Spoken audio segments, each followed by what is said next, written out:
Hello everyone, मैं रमन कुमार अडट स्वागत करता हूँ आप सभी का अपने यूट्यूब चैनल पर। दोस्तों, आज की चर्चा का विषय है टैक्सेशन के बारे में। आज हम लोग जानेंगे टैक्सेशन क्या है। इसको सबसे पहले आप लोग समझे कि मान के चलते हैं किसी एक व्यक्ति को कोई डाक भेजनी है, तो जो व्यक्ति डाक भेजता है उसको सेंडर या भेजने वाला बोलते हैं। और जो व्यक्ति इसको रिसीव करता है इसको पाने वाला व्यक्ति बोलते हैं, या फिर इसको बोलते हैं आप लोग एड्रेसी या प्राप्तकर्ता। तो जो भेजने वाला व्यक्ति है, मान के चलते हैं किसी डाक को भेजते टाइम पे अगर उनको 26 रुपए का पेमेंट करना हो, यानी कि रजिस्टर्ड लेटर मिनिमम 26 रुपए अगर किसी को पे करने हैं, और इन 26 रुपए में से वो आधा या फिर बिल्कुल भी नहीं, आधे का मतलब है इनसफिशिएंटली पेड, और बिल्कुल भी पेड नहीं करते हैं तो इनको बोलते हैं अनपेड आर्टिकल। तो अगर कोई आधा पे करे या बिल्कुल भी पे ना करे, उसके लिए जो रूल्स हैं इनके बारे में आज हम लोग जानेंगे।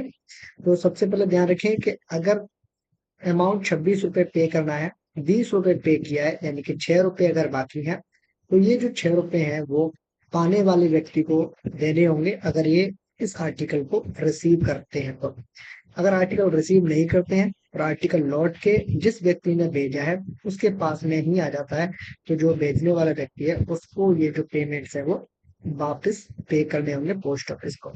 बकाया पेमेंट है वो पे करना होगा। पेमेंट कितना करना है कि जितनी कमी है वो करना है, या फिर उसका दोगुना अमाउंट पे करना है, इसके बारे में हम लोग one by one article types मतलब अगर लेटर भेजा है या पोस्ट कार्ड भेजा है या पार्सल भेजा है, जो रूल्स हैं इनके बारे में आज हम लोग चर्चा करेंगे। तो आज की चर्चा का विषय है टैक्सेशन। टैक्सेशन का मतलब है कि आप किस तरीके से चार्जेस लेते हैं अगर कोई आर्टिकल अनपेड है या इनसफिशिएंटली पेड है उस केस में। तो सबसे पहले ध्यान रखेंगे कि अगर आपका आर्टिकल टैक्सेशन के अंदर आता है, यानी कि अनपेड भेजा हो आपने, या फिर वो इनसफिशिएंटली पेड हो या अनपेड हो, दोनों ही कंडीशंस में मिनिमम 1 रुपए पे करना ही होगा। यानी कि कहने का क्या मतलब है, कहने का मतलब है कि अगर किसी व्यक्ति ने 26 रुपए अगर किसी को पेमेंट करना था और वो 25 रुपए 50 पैसे का भुगतान अगर वो कर देते हैं, तो या 25 रुपए 75 पैसे का वो भुगतान कर देते हैं, तो उस केस में जो बकाया है, यानी कि पहले केस में 50 पैसे बकाया है और दूसरे केस में 25 पैसे बकाया है। अगर आर्टिकल टाइप में इस तरीके से है कि जितनी कमी है उतना लेना है, तो उसका मतलब है कि ऐसे आर्टिकल पर 50 पैसे ले लेंगे। या अगर इसका दोगुना लेना है तो ये 1 रुपए हो जाएगा। नीचे सेकंड केस में अगर उतना ही चार्ज लेना है तो 25 पैसे होगा, अगर इसका दोगुना लेना है तो 50 पैसे होगा। तो इस केस में ध्यान रखना है कि मिनिमम आप लोगों को कम से कम 1 रुपए टैक्सेशन के रूप में लेना ही है। यानी कि अगर दोगुना है और आपकी डिफिशियंसी 25 पैसे की है, तो उसका दोगुना हो जाएगा 50 पैसे। तो उस केस में आपको 50 पैसे नहीं देने हैं, आपको पूरा 1 रुपए ही चार्ज करना है। तो इस तरीके से टैक्सेशन का आप लोगों को ध्यान रखना होता है। तो मिनिमम टैक्सेशन कितना है, मिनिमम आपको अमाउंट कितना लेना है, मिनिमम आपको 1 रुपए तो लेना ही है। अगर आपका आर्टिकल अनपेड है, अनपेड को हिंदी में बोलते हैं बिना भुगतान किए हुए आर्टिकल, बिना भुगतान वाले आर्टिकल, या आपको एग्जाम में वो हिंदी में अनपेड इस तरीके से भी देगा। तो आप लोग दोनों तरीके से ही उसको याद रख सके। अनपेड की बात करें या बिना भुगतान वाले आर्टिकल की बात करें, इंग्लिश में इसको अनपेड ही बोलते हैं। इनसफिशिएंटली पेड का मतलब क्या है, इनसफिशिएंटली पेड का मतलब है आधे अधूरे भुगतान वाले, आधे अधूरे भुगतान वाले जो आर्टिकल है, यानी कि कुछ डिफिशियंसी जो आर्टिकल होते हैं, कुछ अमाउंट जो बाकी होता है किसी आर्टिकल का पेमेंट के लिए, उसे आधे अधूरे भुगतान वाले या इनसफिशिएंटली पेड आर्टिकल बोलते हैं। तो ध्यान रखें, अनपेड और इनसफिशिएंटली पेड में आप लोग ध्यान रखेंगे अंतर क्या है। अगर आपका आर्टिकल अनपेड है या इनसफिशिएंटली पेड है और वो आर्टिकल आपका सर्विस आर्टिकल है, तो उस केस में आप लोगों को सिंगल डिफिशियंसी लेनी है। सिंगल डिफिशियंसी का क्या मतलब है, सिंगल डिफिशियंसी का मतलब ये है कि 5 रुपए अगर आपको चार्ज लेने थे और उस व्यक्ति ने 2 रुपए चार्जेस पे कर दिए, 3 रुपए बकाया है, ₹3 बकाया है। तो सिंगल डिफिशियंसी का मतलब है कि जितना आपका बकाया है उतना ही लेना है, यानी कि ₹3 लेने हैं इनसफिशिएंटली पेड आर्टिकल के केस में। ₹5 चार्ज लगने थे, अनपेड आर्टिकल है, यानी कि ₹1 भी उसका भुगतान नहीं किया गया है, तो ₹5 बकाया है, तो आपको 5 ही लेने हैं। इसको बोलते हैं सिंगल डिफिशियंसी। अनपेड का मतलब है कि बिल्कुल भुगतान ना करें। इनसफिशिएंटली पेड का है कि कुछ भुगतान किया गया है और कुछ बाकी है। तो दोनों के केस में क्या करना है, सिंगल डिफिशियंसी आप लोगों को लेनी है, इस बात का आप लोग ध्यान रखेंगे। नेक्स्ट, तीसरा पॉइंट में क्या दिया हुआ है, तीसरे पॉइंट में दिया हुआ है कि अगर एड्रेसी रिफ्यूज करता है आर्टिकल को। एड्रेसी किसको बोलते हैं, एड्रेसी बोलते हैं प्राप्तकर्ता। जो व्यक्ति इस आर्टिकल को रिसीव करेगा यानी कि प्राप्त करेगा, यानी कि जिसको ये भेजा गया है, जिसको ये भेजा गया है, या पाने वाला व्यक्ति, पाने वाला व्यक्ति। अगर वो आर्टिकल को नहीं लेता है तो आर्टिकल कहाँ आएगा, जिसने भेजा है, जिसने आर्टिकल को भेजा है, जिसके द्वारा भेजा गया है, जिसके द्वारा भेजा गया है, या इंग्लिश में बात करें तो सेंडर,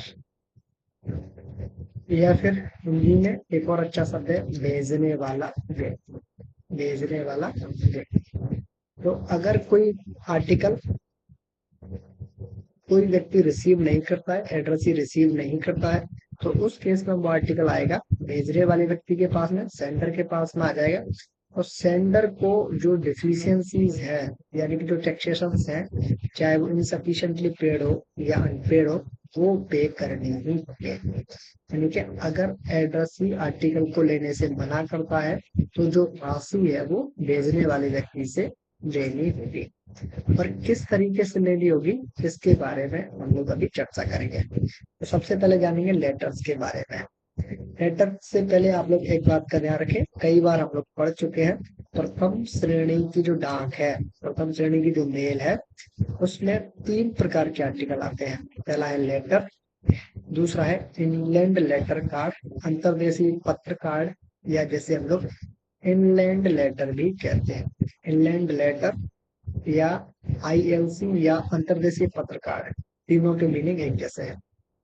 और तीसरा है आपका पोस्ट कार्ड। ये तीनों आते हैं फर्स्ट श्रेणी की डाक में। बाकी जितने भी आर्टिकल्स हम लोग पढ़ते हैं, आर्टिकल के टाइप जैसे पार्सल है, बुक पैकेट है, ब्लेंड लिटरेचर पैकेट्स है, या सैंपल पैकेट्स है, वो सारे आते हैं आपके किस में, वो आते हैं आपके सेकंड श्रेणी की मेल में। तो इस बात को आपको ध्यान रखना है। तो अभी यहाँ से संबंधित कुछ आपको जरूर देखने को मिलेगा। फर्स्ट क्लास की मेल, सेकंड क्लास की मेल में अंतर आपको पता होना चाहिए। नेक्स्ट, लेटर में क्या है कि अगर आपका आर्टिकल अनपेड है या इनसफिशिएंटली पेड है तो आपको डबल लेना है।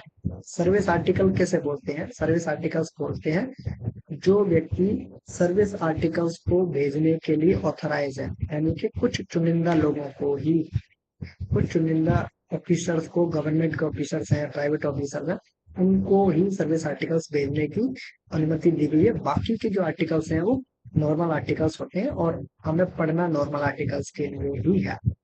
तो लेटर्स पे आप लोगों को डबल डिफिशियंसी लेनी है। डबल डिफिशियंसी कब लेनी है, अगर साइज की जो लिमिट है, साइज से मतलब डायमेंशंस, यानी कि जो सीमाएं हैं, वेट लिमिट की अलग सीमाएं होती हैं, साइज की अलग होती हैं। तो साइज के बारे में हम लोगों ने ऑलरेडी पढ़ा हुआ है। तो अगर साइज अगर ज्यादा है, यानी कि जो लेटर्स के जो साइजेस है ना, अगर वहां से अगर कोई कंडीशंस आपकी अनफॉलो होती है, अनफॉलो का मतलब है उल्लंघन अगर होता है, साइज की लिमिट्स को अगर कोई आर्टिकल मीट नहीं करता है, उल्लंघन करता है, तो उस केस में उस आर्टिकल को, सामान्यतः लेटर्स को प्रथम श्रेणी की डाक माना गया, लेकिन उस केस में, किस केस में, साइज की कंडीशंस को अगर वो उल्लंघन करेंगे तो उनको सेकंड क्लास आर्टिकल माना जाएगा। अगर वेट की जो लिमिट है, यानी कि 2 किलोग्राम की जो लिमिट है, इसको अगर उल्लंघन करेंगे तो उस आर्टिकल को प्राप्तकर्ता को वापस भेज दिया जाएगा, या RLO। RLO की फुल फॉर्म आप लोग ध्यान रखें, रिटर्न लेटर ऑफिस होती है। RLO की फुल फॉर्म आप लोगों से पूछी जाती है, RLO की जो फुल फॉर्म है वो आप लोगों को इंग्लिश में ही याद रखनी है, कंफ्यूज नहीं होना है। Return letter office, return letter office, RLO की फुल फॉर्म है रिटर्न लेटर ऑफिस। एक ऑप्शन आपको इस तरीके से जरूर मिलेगा, रिटर्न लेटर ऑफिस। दोनों में अंतर इंग्लिश में ही है, यहाँ पर ईडी लगा है, यहाँ पर ईडी नहीं है। ये वाला आपका ऑप्शन है वो सही है, नीचे वाला जो ऑप्शन है वो आपका गलत है। तो आप लोगों को सही ऑप्शन भी पढ़ना है। तो सही क्या है, रिटर्न लेटर ऑफिस RLO की फुल फॉर्म है। तो RLO के बारे में वॉल्यूम 5 में दिया हुआ है, हम लोग जब भी वो पढ़ेंगे तो डिटेल में चर्चा करेंगे। ओवरब्रीज की जो सीमा है, अगर उसका उल्लंघन होता है तो आर्टिकल या तो प्राप्तकर्ता को भेजे जाएंगे, प्राप्तकर्ता को नहीं भेजे जाएंगे, नहीं भेजे जाएंगे तो उस केस में RLO को भेजे जाएंगे। पहली प्रायोरिटी पर प्राप्तकर्ता, जो भेजने वाला व्यक्ति है, सेंडर जो है, भेजने वाले व्यक्ति के पास भेजा जाएगा, नहीं तो रिटर्न लेटर ऑफिस भेज दिया जाएगा। डिफिशियंसी डबल कैसे लेनी है, मान के चले कि अगर आपका 1 रुपया बकाया है तो उस केस में आपका 2 गुना यानी कि 2 रुपये आपको उस प्राप्तकर्ता, या प्राप्तकर्ता अगर रिफ्यूज करता है आर्टिकल तो भेजने वाले व्यक्ति से लेनी है। ठीक है, डबल द डिफिशियंसी लेनी है। कंडीशंस आप लोगों को पता है, एक ओवर साइज पे आर्टिकल सेकंड क्लास आर्टिकल माना जाएगा, फर्स्ट क्लास नहीं रहेगा वो। ओवरवेट होगा तो या तो सेंटर को वापस भेज देंगे या RLO को भेज दिया जाएगा। सेकंड हम लोग पढ़ेंगे ILC के बारे में, इनलैंड लेटर कार्ड के बारे में पढ़ेंगे। इनलैंड लेटर कार्ड में डबल द डिफिशियंसी होगा। सबसे पहले आप लोग ध्यान रखेंगे कि जितना भी हम लोग पढ़ेंगे वहां पर सब कुछ डबल द डिफिशियंसी है, यानी कि जितना चार्ज आपका बकाया है उसका 2 गुना लेना है, चाहे वो लेटर हो, ILC हो, बुक पोस्ट कार्ड हो, बुक पैकेट हो, book packet containing printed books हो, या बुक पैकेट कंटेनिंग क्रिटिकल्स हो, या पैटर्न और सैंपल पैकेट्स हो, चाहे ब्लाइंड लिटरेचर पैकेट हो, चाहे हम लोग बात करें रजिस्टर्ड न्यूज़पेपर की, चाहे हम लोग बात करें रजिस्टर्ड न्यूज़पेपर। यहाँ तक सेम आप लोगों को ध्यान रखना है क्या, डबल द डिफिशियंसी आप लोगों को चार्ज करनी है, इस बात का आप लोग ध्यान रखेंगे। नेक्स्ट 1 बाय 1 और सारी चीजों को पढ़ते हैं हम लोग। सबसे पहले पढ़ेंगे ILC के बारे में। ILC में डिफिशियंसी आप लोगों को डबल ही लेनी है। अगर आप लोगों को ILC अगर कोई है और वो निर्धारित जो शर्तें हैं, निर्धारित जो कंडीशंस हैं, उनका उल्लंघन करता है तो ILC को लेटर की तरह माना जाएगा। लेटर की तरह मानने का मतलब है कि जो चार्जेस लेटर पर लगते हैं वही चार्जेस हम लोगों को फिर ILC पर लेने होंगे। और डिफिशियंसी कैसे लेनी है, डबल लेनी है, यानी कि 1 रुपये अगर बकाया है तो आपको 2 रुपये चार्ज करना है। ठीक है, नेक्स्ट पोस्ट कार्ड में भी डबल द डिफिशियंसी है, इसको भी लेटर की तरह ट्रीट करेंगे, यानी कि जो चार्जेस लेटर पर लगते हैं वही चार्ज पोस्ट कार्ड के लिए लेने होंगे अगर शर्तों का उल्लंघन करते हैं तो। और डिफिशियंसी कैसे लेनी है, डबल द डिफिशियंसी लेनी है। ठीक है, इसका भी ध्यान रखेंगे। बुक पैकेट का क्या करना है, अगर ओवर साइज और वेट ओवर ओवर साइज है, यानी कि साइज की जो सीमा है उसका उल्लंघन हो, या वजन की सीमा का उल्लंघन करना है तो उसके आर्टिकल को सबसे पहले प्राप्तकर्ता को भेजना है। सबसे पहले भेजने वाले व्यक्ति, प्राप्तकर्ता को भेजने वाले को, यानी कि जो व्यक्ति सेंडर है उसको भेजना है। सेंडर पर अगर नहीं भेज पा रहे हैं तो RLO को भेज देना है। इसके अलावा अदर कंडीशंस को फॉलो नहीं करें। बहुत सारी कंडीशन हम लोगों ने बुक पैकेट को डिटेल में पढ़ा था तब जानी थी। अगर उन कंडीशंस को फॉलो नहीं करता है कोई बुक पैकेट तो उसको लेटर या पार्सल दोनों में से किसी एक की तरह ट्रीट किया जाएगा। और जो भी कम चार्जेस लगेंगे, या लेटर पर कम चार्जेस लगेंगे या पार्सल पर जो भी कम चार्जेस लगेंगे वो कम वाले चार्जेस आप लोगों को लेने हैं, और डिफिशियंसी आपको डबल ही लेनी है। Book packet containing printed book, same ध्यान रखें, जो आप लोगों के लिए बुक पैकेट के लिए कंडीशंस हैं वही कंडीशंस आप लोगों को कैसे ध्यान रखेंगे, वही conditions book packet containing printed book या बुक पैकेट कंटेनिंग क्रिटिकल्स, दोनों के लिए सेम कंडीशंस हैं। ब्रीच में है, ओवर साइज हो या वजन की सीमा का उल्लंघन हो, same return to the sender या RLO के लिए। अदर कंडीशंस को फॉलो नहीं करें तो लेटर या पार्सल, जिनका भी चार्जेस कम होंगे वो वाले लेने होंगे। बुक पैकेट कंटेनिंग क्रिटिकल्स में भी सेम, ओवर साइज या वेट की लिमिट को क्रॉस करता है तो रिटर्न टू द सेंडर या RLO को भेज देंगे। अदर कंडीशंस को फॉलो नहीं करेंगे तो वही लेटर या पार्सल, दोनों में से जिस पर भी चार्जेस कम लगने हैं वो कम वाले चार्जेस आप लोगों को लेने होंगे। नेक्स्ट आप लोगों को क्या पढ़ना है, नेक्स्ट में पढ़ना है पैटर्न एंड सैंपल पैकेट्स।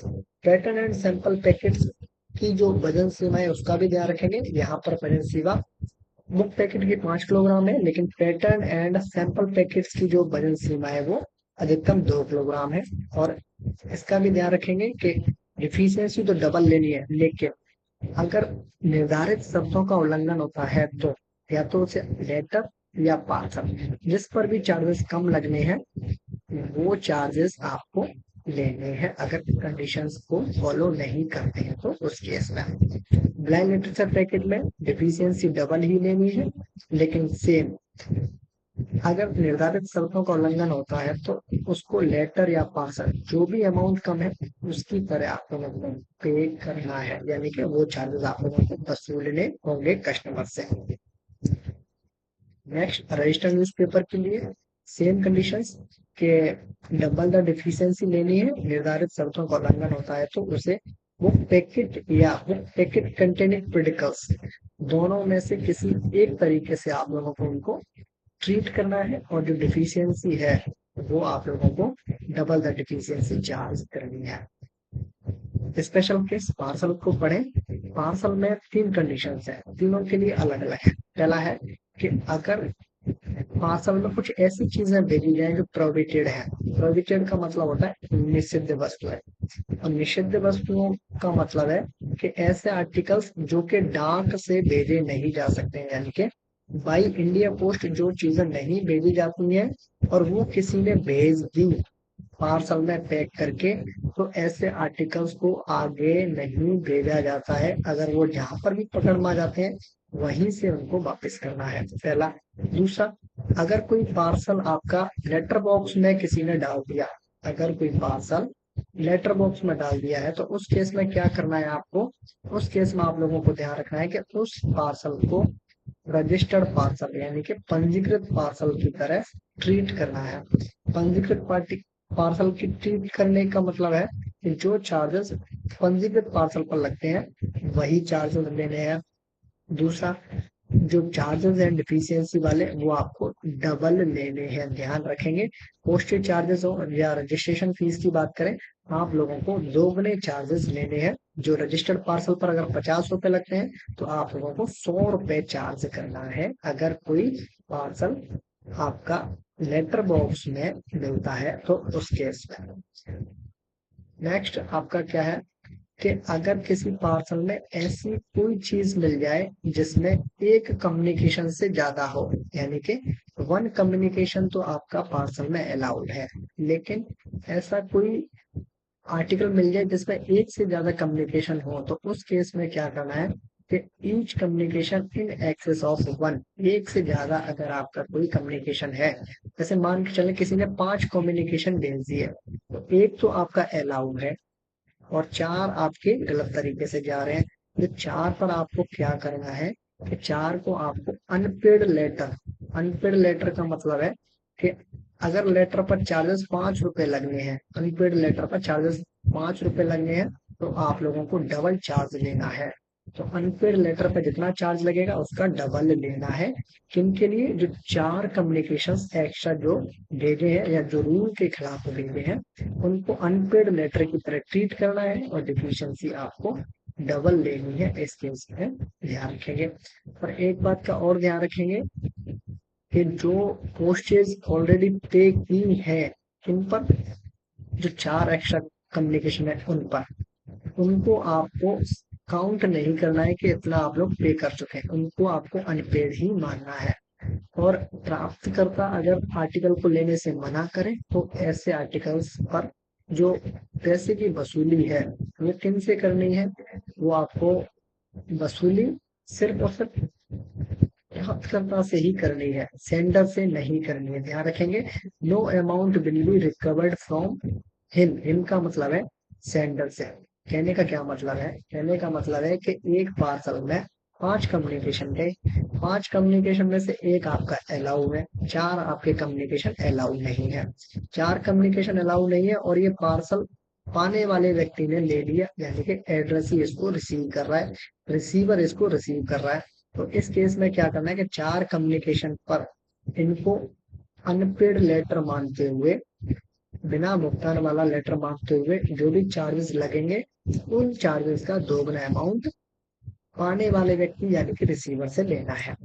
मान के चले कि इस पार्सल को पाने वाला व्यक्ति नहीं ले रहा है, तो ये जो पार्सल है इसको कहाँ लेके आएंगे, इसको पार्सल को कहाँ पर लेके आएंगे, इसको पार्सल को द्वारा सेंडर के पास में भेज दिया जाएगा। लेकिन सेंडर से किसी भी प्रकार का कोई चार्ज नहीं लेना है अगर एक्स्ट्रा कम्युनिकेशन भेजा है। तो इस केस में ध्यान रखेंगे, इस केस में ही आपको चार्जेस नहीं लेने हैं। तो जो टैक्सेशन से संबंधित जो प्रश्न है इनका आप लोग ध्यान रखेंगे, यहाँ से प्रश्न पूछे गए हैं। हम लोगों ने टोटल 10 प्रकार के जो आर्टिकल्स हैं, 10 प्रकार के जो पोस्टल आर्टिकल्स हैं, इनके बारे में हम लोगों ने टैक्सेशन से संबंधित प्रश्न किए। सबसे पहले आप लोग ध्यान रखेंगे कम से कम आप लोगों को टैक्सेशन के रूप में 1 रुपए लेना है। कम से कम कितना लेना है, कम से कम 1 रुपए तो लेना ही है, भले ही पैसा कितना भी हो, 1 रुपए कम से कम लेना है। नेक्स्ट दूसरा क्या है, दूसरा एक बात का ध्यान रखना है कि अगर आपके आर्टिकल सर्विस आर्टिकल हैं तो उन पर सिंगल डिफिशियंसी ही लेनी है, यानी कि जितना चार्ज बकाया है उतना ही लेना है। दूसरा, सर्विस आर्टिकल के अलावा जो अदर आर्टिकल्स हैं उन पर आप लोगों को डबल डिफिशियंसी लेनी है, यानी कि दोगुना अमाउंट लेना है। तीसरा, आप लोगों को क्या ध्यान रखना है कि अगर आर्टिकल प्राप्तकर्ता लेता है तो चार्जेस की वसूली किन से ली जाएगी, प्राप्तकर्ता से ली जाएगी। अगर वापस आर्टिकल सेंडर के पास में आता है तो सेंडर से वसूली ली जाएगी, सिर्फ और सिर्फ एक पार्सल के केस को छोड़ करके। अलग अलग तरीके से आपकी कंडीशंस को अगर उल्लंघन होता है, जैसे साइज की कंडीशन को अगर कोई फॉलो नहीं करता है, चाहे वो लेटर हो या आपका पोस्ट कार्ड हो या आईएलसी हो, हम लोगों ने पढ़ा कि उनको किस तरीके से ट्रीट करना है। या साइज के अलावा वेट की लिमिट को क्रॉस अगर कोई करे, या बुक पैकेट के केस में इनके अलावा अदर जो कंडीशंस है उनको अगर कोई फॉलो नहीं करे तो किस तरीके से हम लोगों को ट्रीट करना है उन आर्टिकल को, ये भी हम लोगों ने इस वीडियो में जाना। और यहाँ से प्रश्न पूछे गए हैं, एक प्रश्न पूछा जाता है कम से कम, और अधिकतम 2 प्रश्न पूछे जाते हैं टैक्सेशन से संबंधित। इसलिए आप लोगों को आज की जो क्लास है उसको सही ढंग से तैयार करना है, इस बात का आप लोग ध्यान रखेंगे। फिलहाल के लिए इस वीडियो को करता हूँ मैं एंड। ये है अंत इस वीडियो का।